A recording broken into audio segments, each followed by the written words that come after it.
Здравейте, казвам се Дилян Янакиев, лекар съм със специалност анестезиология и интензивно лечение.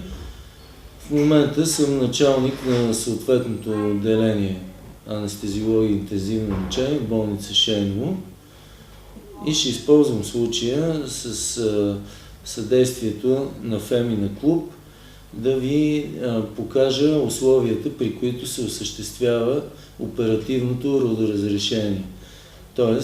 цезаровото сечение, съответно операционната маса, апаратурата, обстановката в една от нашите зали, където в случая даже има и пациентка, която даде своето съгласие, за да се отрази този клип.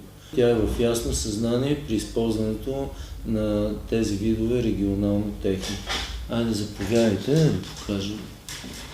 Ето, това е една от операционните, в които се извършва оперативно родоразрешение на пациентките, на родилките. В случая точно сте в момента преди операцията. Пациентката е след спинална анестезия. Това е екипа, който ще осъществи операцията. Доктори, акушерки, инструментиращи. Както виждате, тя е в съзнание. Госпожа, как сте? Добре.